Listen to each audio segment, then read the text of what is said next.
Na primeira aula, nós aprendemos aqui sobre a genealogia de Jesus. Nós vemos aqui na genealogia de Jesus que muitas profecias bíblicas se cumpriram aqui nessa genealogia.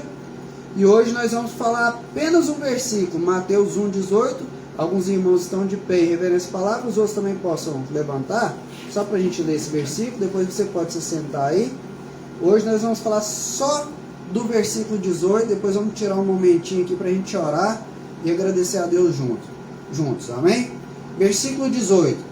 Ora, o nascimento de Jesus Cristo foi assim: estando Maria, sua mãe, desposada com José, antes de se juntarem, achou-se, glórias a Deus, achou-se ter concebido do Espírito Santo, amém? Vou ler aqui mais uma vez. Ora, o nascimento de Jesus Cristo foi assim: estando Maria, sua mãe, desposada com José, antes de se juntarem, achou-se concebida do Espírito Santo. Amém? Os irmãos podem se sentar. Glórias a Deus. Glórias a Deus. Deus é bom em todo o tempo. Cuida de nós. E aleluia. Vamos ao texto.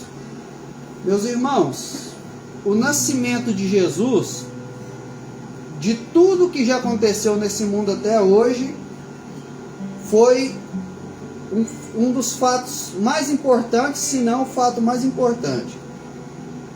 A história da humanidade, para vocês terem uma ideia, é dividida entre antes de Cristo e depois de Cristo. Nós estamos no ano 2022 depois de Cristo. Só para vocês terem uma ideia o quanto a vinda de Jesus aqui nessa terra como homem foi um divisor de águas. Quando a gente vai estudar a Bíblia, muitas coisas a gente discerne naturalmente. Por exemplo, recentemente se você pesquisar na internet, você vai descobrir que hoje já existe tecnologia para eles conseguirem enxergar por baixo do mar. Estava até na casa da minha mãe um dia lá, vendo através dessa tecnologia, eles vê os navios afundados, eles conseguem imaginar como foram as guerras.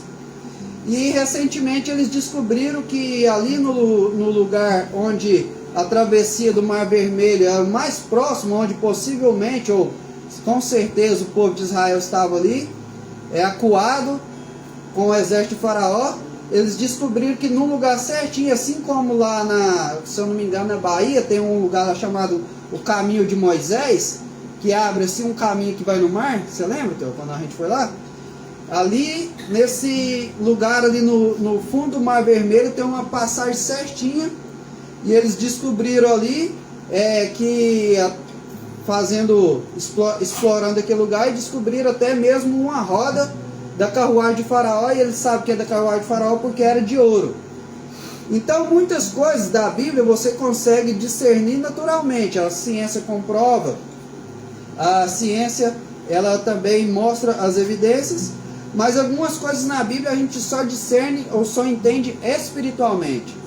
E o nascimento de Jesus é uma dessas coisas que a gente só consegue entender espiritualmente.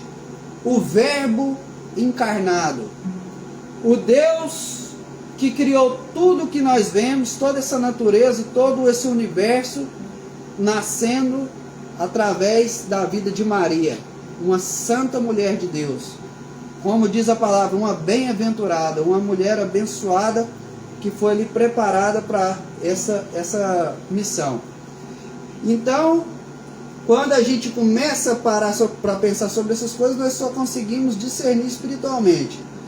E aí, eu fazendo o esboço aqui dessa mensagem, eu quero já logo de início dizer o seguinte: você já parou para pensar por que Jesus nasceu como homem?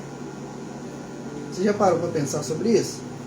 Você já parou para pensar o que foi para Jesus renunciar a um trono de glória, aonde os anjos, aonde os querubins, os serafins, os 24 anciões ficavam adorando ele ali, se for olhar no nosso tempo, porque na eternidade não existe tempo, mas ficavam adorando ele, se fosse no nosso tempo, 24 horas por dia, dizendo: Santo, Santo, Santo é o Senhor, toda a terra está cheia de sua glória.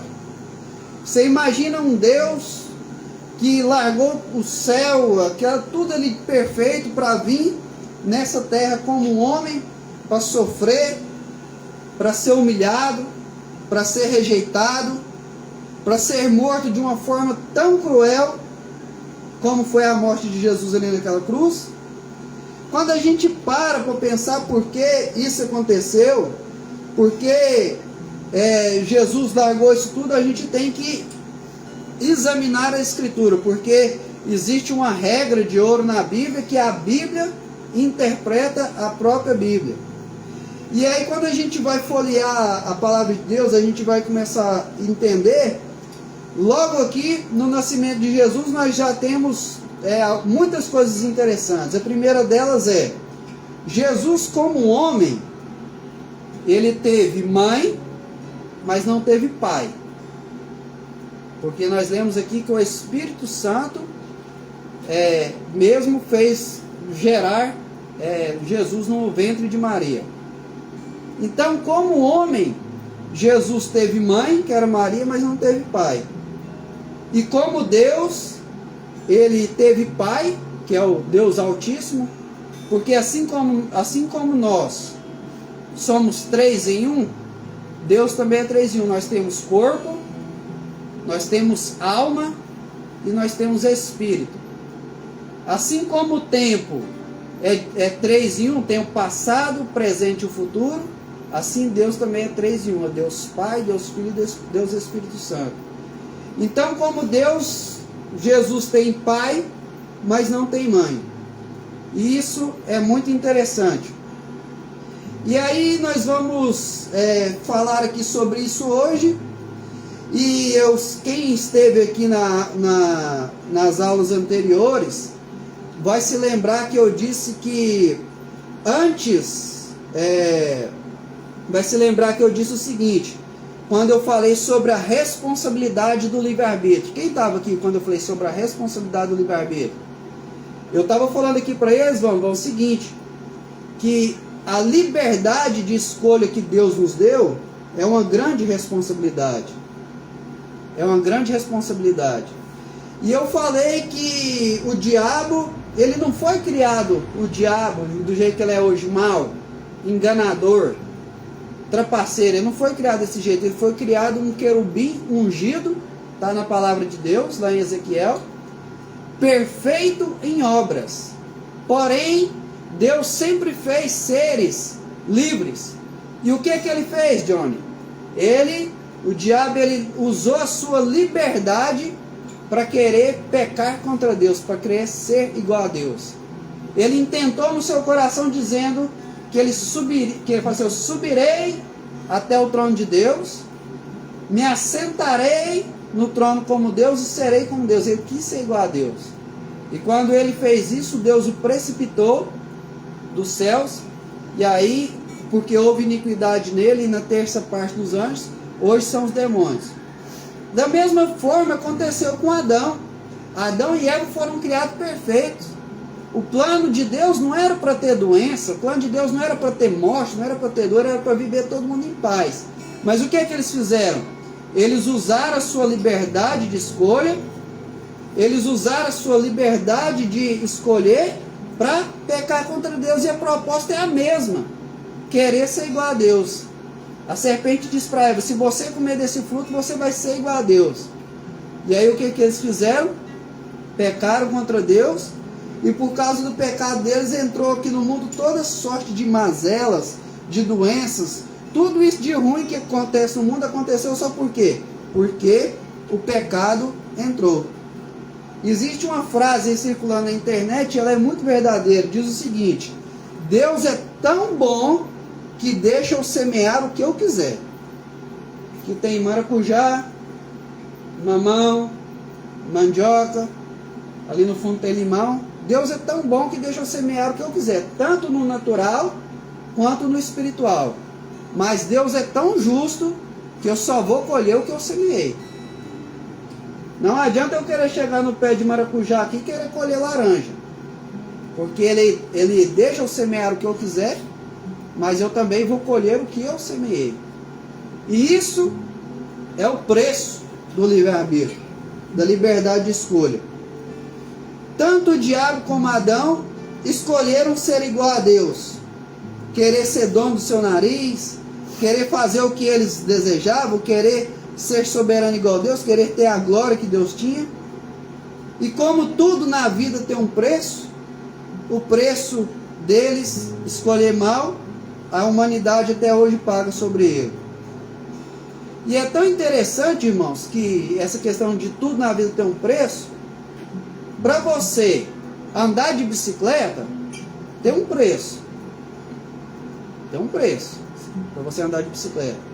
Para você andar de moto, tem outro preço. Maior. Mais conforto, mas você vai ter que pagar mais. Para você andar num carro popular, igual esses que estão parados aí, já é outro preço maior. Você vai ter mais conforto, você não vai molhar na chuva, você pode carregar mais pessoas, mas vai ter outro preço maior, é tudo mais caro. Para você andar num carro importado, de luxo, você vai ter que pagar um preço maior. Para você andar num helicóptero, você tem um helicóptero particular, você vai ter que pagar um preço maior. E assim é na vida espiritual. O preço de nós escolhermos, poder escolher o bem e o mal, ele é altíssimo. E ele vai refletir por toda a eternidade. Como eu já disse aqui outras vezes, ninguém vai para o inferno por causa de pecado. Porque se fosse por causa do pecado, todos nós iríamos, porque todos nós somos pecadores. Só vai para lá quem rejeitar, quem escolher rejeitar a palavra de Deus. E como eu disse aqui, ninguém rejeita a palavra de Deus. Assim, hoje em dia tem doido para tudo, tem pessoas que falam até que é satanista, mas a maioria das pessoas fala assim: eu amo Deus, Deus para mim é tudo, Deus para mim é tudo, mas rejeita a palavra dele, rejeita viver conforme essas escrituras. Lembrando que eu não estou falando aqui que você tem que ser assembleiano, você tem que ser evangélico, você tem que ser testemunho de Jeová. Você tem que ser um servo de Deus, crente na palavra e viver conforme essa palavra. Essa é a condição que Deus deu para nós sermos livres das consequências do pecado. Então, como eu estava dizendo, toda a ação do ser humano tem uma consequência, negativa ou positiva, né? Tem até uma lei que eles falam sobre isso, né? Se eu não me engano é a lei de Newton, toda ação tem uma reação. Não sei falar porque Jeff sabe que na época que nós estudávamos, nós íamos para o quarto tomar banho, né? Mas toda ação tem uma reação, toda ação tem uma consequência. E isso é tão claro, um exemplo, como nós agimos no trânsito, vai gerar uma consequência. Se você não respeita os sinais, se você não dá seta, se você não para na faixa, vai ter uma consequência. E na vida espiritual do mesmo jeito, tudo que nós fazemos tem uma consequência. E isso é tão interessante que as consequências das nossas atitudes, elas aumentam de acordo com a autoridade que a pessoa carrega. Você já parou para pensar isso aqui? As consequências das nossas ações, elas aumentam de acordo com a autoridade que a pessoa carrega. Imagina uma família, um pai, uma mãe, 5 filhos. Imagine que essa mãe é uma pessoa boa, trabalhadora, honesta, honra seu esposo. Imagine que esses filhos são filhos bons, que honram os pais, mas esse marido, nessa situação hipotética, ele resolve usar do seu livre-arbítrio, da sua livre escolha, para gastar o seu dinheiro nas drogas, para gastar o seu dinheiro na prostituição. Usa o seu livre-arbítrio para espancar a esposa, espancar os filhos. Que culpa essa mulher tem, esses filhos têm, dele usar essa liberdade dele para fazer coisa errada? Em tese, culpa nenhuma. Mas a família sofre ou não sofre as consequências de um pai que é fora da vontade do Senhor? Sim ou não? Sim. Agora imagine essa mesma família que tem um homem ali que tenta tenta ensinar os preceitos do Senhor, que honra a sua esposa, que honra os seus filhos, que tenta fazer o melhor possível para que todos vivam bem. Essa família vai usufruir dessa atitude do marido e todo mundo vai ganhar, sim ou não? Veja a importância da nossa liberdade. A importância da nossa liberdade. Então, um marido que ele escolhe fazer as coisas certas, em primeiro passo, a sua influência vai ser ali no meio da sua família. Mas imagine uma outra situação hipotética, um motorista de ônibus. Se ele for um motorista imprudente, ele vai colocar não só a vida dele, mas a vida de todos os passageiros que estão no seu ônibus, mas a vida de outras pessoas que estão no trânsito. Veja que mudou a situação, aquela primeira pessoa, a influência dela, a autoridade dela estava ali sobre primeiramente a sua família. Já o motorista de ônibus já tem ali mais dezenas de pessoas que, se ele fizer uma coisa errada, as pessoas vão ser atingidas, e se ele fizer o certo, as pessoas vão ser abençoadas. E tudo na vida é assim: quanto maior a autoridade que a pessoa carrega, maior as consequências das suas escolhas. Olha para você ver o Putin, presidente da Rússia. O que nós tem a ver com a vida daquele camarada? Mas o que ele está fazendo lá não está prejudicando o mundo inteiro? Porque é grande a autoridade que ele carrega. Os irmãos estão entendendo? O que ele está fazendo lá do outro lado do mundo, no outro continente, está prejudicando o mundo inteiro, porque ele carrega uma grande autoridade. E Adão e Eva carregavam uma autoridade muito maior do que o Putin carrega. A autoridade deles eles eram representantes legais da humanidade. E quando eles pecaram, todos nós pecamos. Quando eles caíram em tentação, todos nós caímos. Aí alguém fala assim: mas isso é injusto. Eu digo não. É o preço da liberdade. Eu não disse para você, se você quer ter algo, se você quer ter uma bicicleta que não é uma coisa tão valiosa, você tem que pagar um preço. Mas se você quer ter um helicóptero, que é uma coisa muito de maior valor, você tem que pagar outro preço. O preço da nossa liberdade, o preço da nossa escolha é alto. O preço de nós escolhermos estar aqui, abençoando alguém, é alto.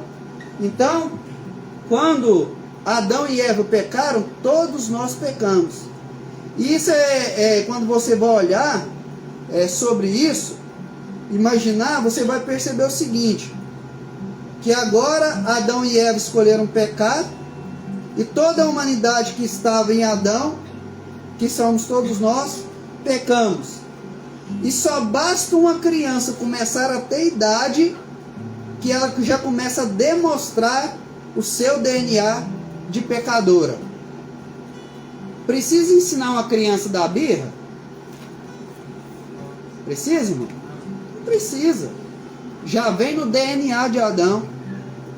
Precisa ensinar uma criança a bater no coleguinha? Morder o coleguinha? Tentar dar um tapa no rosto da mãe, do pai? Não precisa. Isso já vem no DNA de Adão. Porque ele era o representante da humanidade. Você não precisa ensinar uma criança a mentir. Você não precisa ensinar uma criança a fazer arte. Quando eu comecei a escrever isso aqui, eu lembrei da minha irmã de criação, a Suene. Há quase 30 anos atrás, as coisas eram muito mais difíceis que hoje financeiramente. E ali eles matavam o porco ali, pegavam ali a banha, a gordura dele para fritar, para fazer óleo, né? Como se fosse o óleo de cozinha. Hoje era banha. E aí meu pai foi lá e pegou uma lata de banha a minha irmãzinha de criação pegou um cachorro tudo cheio de bicheiro e jogou dentro da lata de banho. Quase matou o cachorro e ainda perdeu, como se fosse nos dias de hoje, 20 litros de óleo. Pensa aí o óleo a 10 reais, irmão do Luciano. 20 litros, 200 reais naquela época, imagina. Ninguém precisa ensinar uma criança a fazer arte. Quando eu estava escrevendo isso aqui, eu estava lembrando de quando o Jefinho foi lá em casa, na outra casa no bairro lá, e ele pegou uma bicicletinha minha, uma monareta pequenininha, e desceu uma descidona de terra lá, numa descida só. Ele atropelou uma galinha com os pintinhos, rebentou uma cerca de arame e quebrou o hidrômetro da mulher, da dona Lourdes. Não precisou a mãe dele ensinar isso para ele, não precisou minha mãe ensinar, porque isso aí já vem no DNA do ser humano. Outra vez nós acabou de chegar lá, ele empurrou a manilha com o pé e quebrou o braço. Pensa para você ver. Então essas coisas, irmãos, tudo isso que nós vivemos hoje teve a consequência inicial do pecado de Adão. Agora, qual que é o cenário que nós temos? De um lado nós temos a ira de Deus, nós temos o juízo de Deus, nós temos a condenação eterna que era para todos nós, e de outro lado nós temos o amor de Deus.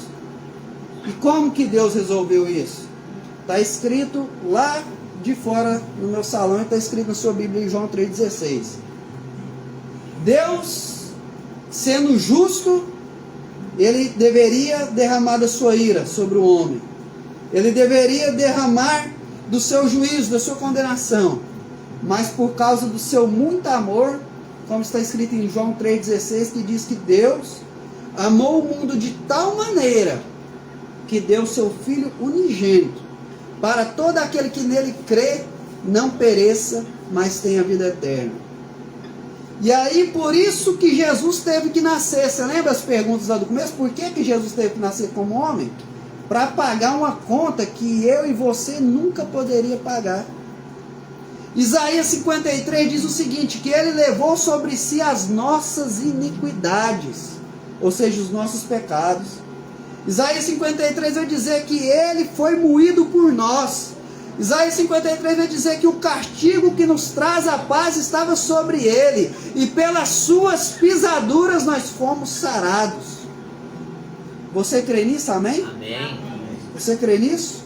Então nós temos que mostrar a nossa fé através das nossas obras, em obediência, em gratidão a tudo aquilo que Deus fez por nós. E por que Jesus não nasceu de uma forma natural? Porque nós lemos aqui no versículo 18 que o Espírito Santo que fez ele ser gerado no ventre de Maria. Por que não nasceu de uma forma natural? Como os meus filhos nasceram, como nós nascemos, como seus filhos nasceram. Por quê? Porque se ele nascesse de forma natural, ele ia herdar o DNA de Adão e ele também seria pecador. Ele também seria escravo, porque a Bíblia fala assim que aquele que é vencido pelo pecado é escravo do pecado. E escravo não liberta escravo. Então, ele precisaria nascer de uma forma sobrenatural. Porque quando o Espírito Santo faz ele ser gerado no ventre de Maria, uma mulher abençoadíssima, ele poderia sim ser o libertador. Glórias a Deus. Aleluias.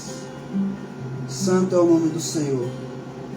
E é tão forte isso, irmãos, que por causa de um homem entrou o pecado no mundo. Mas por causa de um homem, Jesus Cristo, veio a oportunidade de salvação a todos. A Bíblia inteira aponta para Jesus. Se você for ler a sua Bíblia no livro de Levítico, você vai ver sobre o tabernáculo.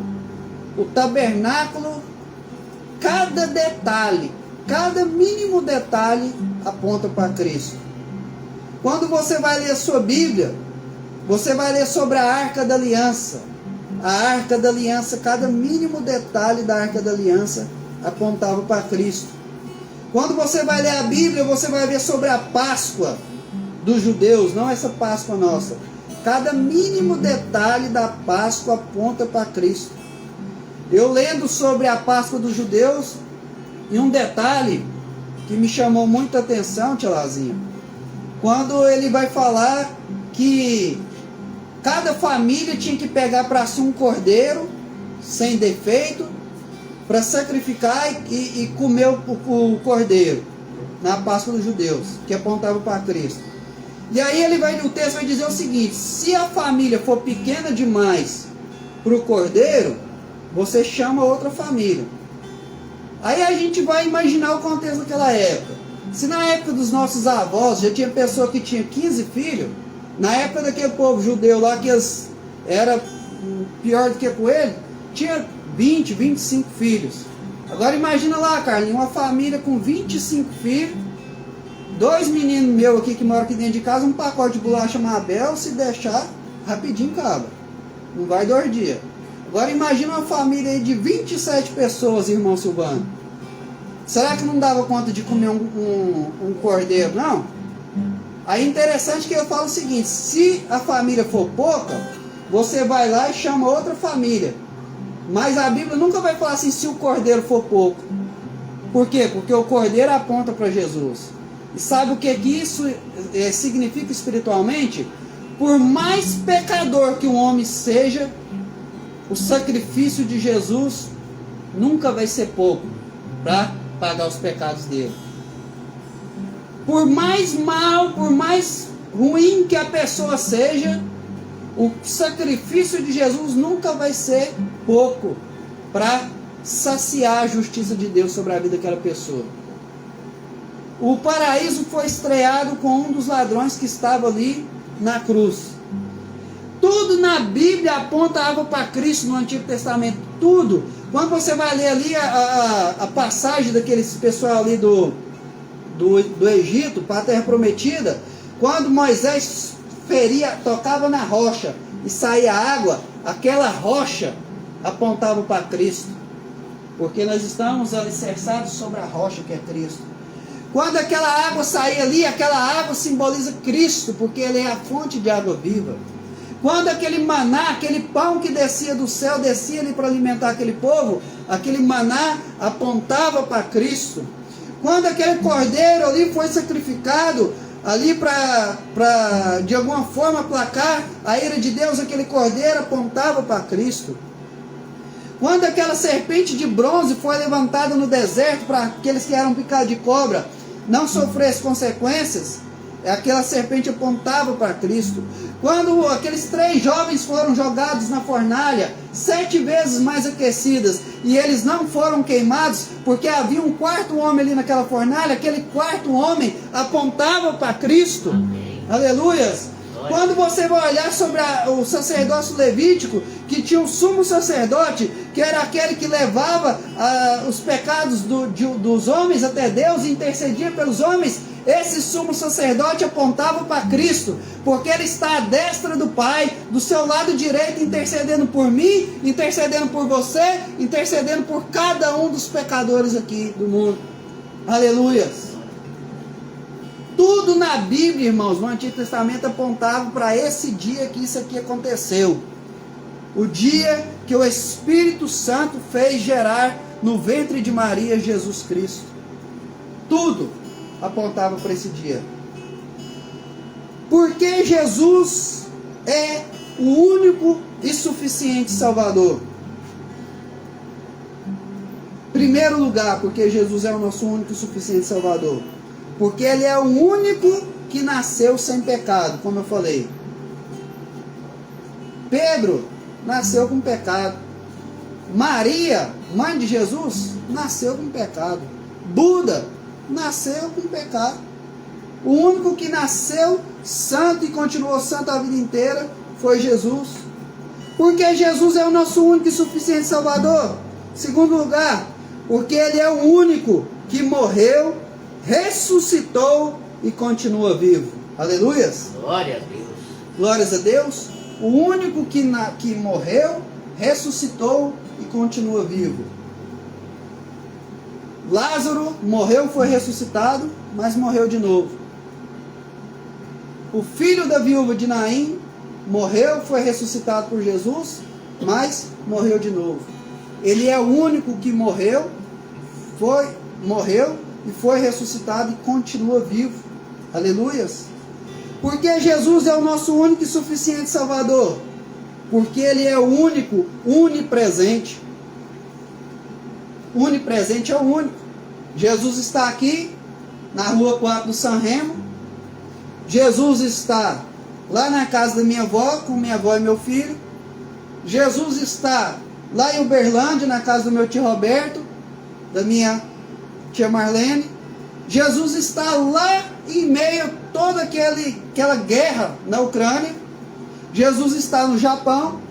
Jesus está em todos os lugares, que Ele é o único, onipresente. Por isso nós não fazemos orações para Pedro, porque Pedro morreu, está morto, Pedro não é onipresente. Por isso nós não fazemos orações para Buda, porque Buda morreu e não pode escutar o que a gente está falando. Jesus é o único que morreu, ressuscitou, é o único onipresente. Quarto lugar, porque Ele é o único onisciente. Isso aqui é forte demais, irmãos. Estou casado com a minha esposa há quase 10 anos. E por mais que eu amo ela e ela me ama, se eu pudesse sondar os pensamentos dela, tudo que passa na mente dela, talvez nós não estaríamos juntos. Se ela pudesse saber tudo que passa na minha mente, que já passou, nos momentos de ira, nos momentos de raiva, nos momentos de fraqueza, talvez nós não estaríamos juntos. Jesus é o único, irmãos, que é onisciente. Ele sabe tudo. Ele sabe tudo, irmãos. Quando Pedro falou assim, eu estou pronto para ir contigo até a morte, Jesus falou assim, Pedro, antes que o galo cante 2 vezes, você vai me negar 3 vezes. Jesus sabe, irmão, quando a gente escuta uma palavra como essa e fala do meu coração, eu quero ser mais crente, Jesus já sabe o que nós vamos fazer daqui a 2 horas. Jesus já sabe o que nós vamos navegar na internet e acessar. Jesus já sabe o que nós vamos fazer no nosso trabalho amanhã. Ele é o único que, mesmo sabendo tudo o que passa no nosso coração, a Bíblia vai falar no Salmo 119 que antes que saia uma palavra da nossa boca, Ele já sabe. Ele é o único que sabe todos os nossos defeitos e ainda está disposto a nos amar, a nos acolher, a relacionar com cada um de nós. Por isso, irmãos, Jesus é o nosso único e suficiente Salvador. Por que mais? Quinto lugar, porque Ele é o único Deus onipotente. Ele é o único onipotente. Ele tem poder de fazer todas as coisas. Eu tenho certeza que se minha mãe pudesse, ela falasse, mãe, compra aqui uns 5 lotes aqui no San Remo aqui, constrói uma mega igreja aqui que eu quero ir atrás desse povo de Deus. Eu tenho certeza que se ela pudesse, ela me dava esse dinheiro. Tenho certeza. Tenho certeza que eu falo assim, mãe, eu tô com vontade de passear, paga aí umas férias para mim lá nas Ilhas Maldivas, uns 30 dias tá bom. Se ela pudesse, ela pagava, eu tenho certeza. Mas o único que pode fazer tudo para nós é Deus, é Jesus. Por isso Ele é nosso único e suficiente Salvador. Ele é o único que pode perdoar pecados. Ele é o único que pode curar. Ele é o único que pode fazer o que nós precisamos. Amém?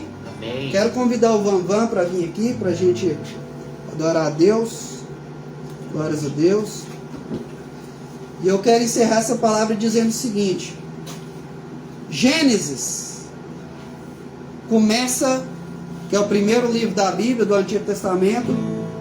Ele começa falando sobre a formação de Adão.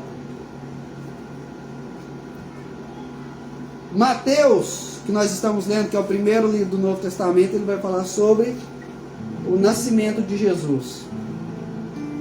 Para sermos cópia de Adão, ou seja, pecador, nós só precisamos nascer. Foi o que eu falei aqui. Você não precisa ensinar a criança da birra. Você já ensinou isso a dar birra? Não precisa, já veja a natureza. Para sermos cópia de Adão, nós só precisamos nascer. E é o prazo de chegar a certa idade, nós já vamos ser pecadores. Para sermos cópia de Jesus, santo, salvo, filho de Deus, nós precisamos nascer de novo. Quando Jesus disse isso para Nicodemos, Nicodemos falou assim: como que eu, já adulto, vou voltar para o ventre da minha mãe e nascer de novo? Jesus falou assim: Nicodemos, você é mestre em Israel e não sabe dessas coisas? Aquele que não nascer da água, ou seja, da palavra, Jesus falou assim, ó, vós já estão limpos pela palavra que eu tenho ensinado, e do Espírito, aquele que não nascer da água do Espírito, de maneira nenhuma entrará no reino dos céus. Então, para nós estarmos em Cristo, nós precisamos nascer de novo. Quando nós ouvimos essa palavra, nós temos a mesma oportunidade que Adão teve. Adão e Eva ouviram a palavra de Deus e eles tinham duas oportunidades: acreditar no que Deus falou ou desacreditar e fazer do seu jeito. E nós estamos aqui ouvindo essa palavra e nós temos a mesma oportunidade de escolha. Ou nós acreditamos nessa palavra e lutamos para viver pautado nas Escrituras, ou nós fazemos igual Adão e Eva, tentamos ser dono do nosso próprio nariz, fazer do nosso jeito. Lembrando que tudo que nós fazemos vai ter uma consequência. Lembrando que cada ação vai ter uma reação. Lembrando que tudo que nós fizermos aqui nessa terra vai refletir para a eternidade. Aleluias! Quero convidar você para se colocar de pé, nós vamos adorar a Deus. Glórias a Deus. Tem uma passagem na Bíblia que conta a história de Naamã, eu gosto muito dela. Naamã, leproso, precisava de mais de uma cura. Aí ele vai até o profeta fala para ele: vai até o Jordão e lava-te 7 vezes. Aí ele fica bravo, fica nervoso, ele fala assim pro pessoal: eu pensei que esse profeta ia vir aqui, impor as mãos em mim, ia orar por mim, eu ia ficar curado. Agora ele vai lá e me manda tomar banho naquela água suja, naquele rio Jordão de água suja. Lá no meu país tem rios de água cristalina. Por que ele fez isso? E ele ia embora sem a benção. Aí um dos seus servos chega nele e fala assim para ele: meu senhor, se o profeta tivesse te pedido alguma coisa difícil, você não ia fazer para você ser curado? Ou seja, você quer a benção? O que custa, sei lá, e lavar 7 vezes no Jordão? E a nossa salvação, nossa comunhão com Deus é do mesmo jeito. Deus não pede nada difícil demais para nós, não. O que era difícil, Jesus já nasceu e cumpriu. Ele só pede para nós o que? Acreditar nessa palavra.